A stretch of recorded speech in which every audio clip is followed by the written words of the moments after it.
नांदेड़ में बेरोजगार नौजवानों ने मुख्तलिफ महकमों के ओहदों पर भर्ती का मुतालबा करते हुए कलेक्टर ऑफिस के सामने धरना एहतजाज किया।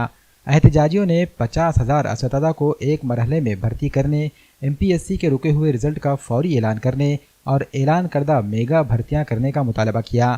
असातिज़ा की भर्ती समेत मुख्तलिफ महकमों में खाली पड़ी असामियों पर भर्ती का मुतालबा कई बरसों से ज़ेर इल्तवा है। हुकूमत की लाताल्लुक़ पॉलिसी के बायस उम्मीदवारों की उम्र की हद ख़त्म हो रही है। मुजाहिरीन ने खबरदार किया है कि हुकूमत फौरी तौर पर भर्ती का अमल शुरू करे, बसूरत दीगर शदीद एहतजाज किया जाएगा।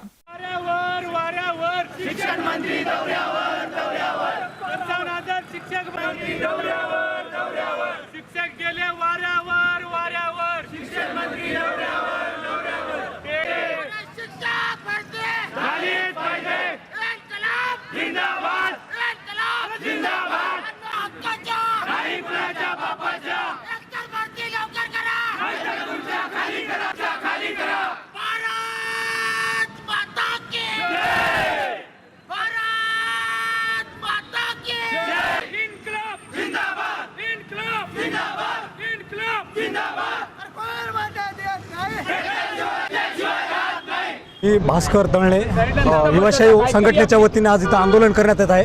आंदोलन करण्याचं एकच कारण की हे शासन वेळोवेळी फक्त फसवी आश्वासन देत आहे।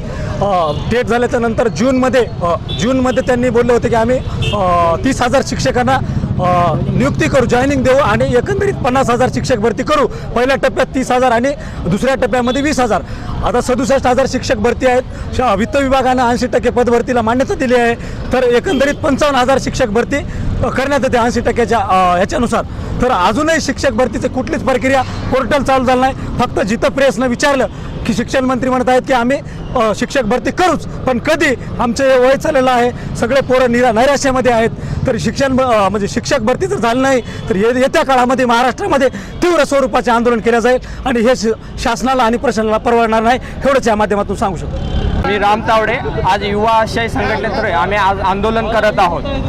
MPSCचे जे बाकीचे रखडलेले निर्णय आहेत, रिझल्ट आहेत, 2020चे PSIचे इंटरव्ह्यू झालेले आहेत, ते PSIचे फायनल रिझल्ट अजून पण लावलेले नाही। 2020ला इंटरव्ह्यू दिले, आज 23 चालू आहे। तर म्हणजे काय 5-5 वर्ष विद्यार्थ्यांनी इंटरव्ह्यू देऊन घरी बसायचं आहे का? सरकार काय करते याच्यावर त्वरित निर्णय। प्रत्येक MPSCच्या रिझल्टवर कोर्टामध्ये याचिका दाखल होते, मग आयोग काय करते? असे का निर्णय लावते की त्याच्यावर याचिकाच पडाव?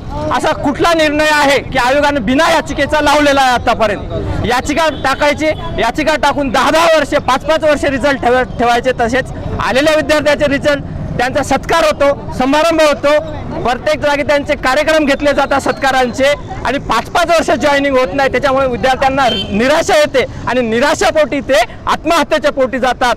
हे याचा जबाबदार कोण आहे? कोण जबाबदारी घेणार आहे? सरकार हेच वाट बघतंय का? आम्ही आंदोलन करावं आणि मगच त्यांनी जागा काढा, त्वरित निर्णय लावात। आमचा एकच मागणी आहे MPSCच्या आयोगाकडे आणि सरकारकडे, 2020चे झालेले इंटरव्ह्यू त्वरित त्यांचा फायनल रिझल्ट लावावा। दुसरा, 21चे PSIचे इंटरव्ह्यू अजून घेतलेले नाही आहेत, 22ची प्रिलिम झालेली आहे, मेन्सचा पत्ता नाही आहे, 23ची प्रिलिम झालेली आहे, त्याचे मेन्स कधी होईल याची माहिती नाही आहे।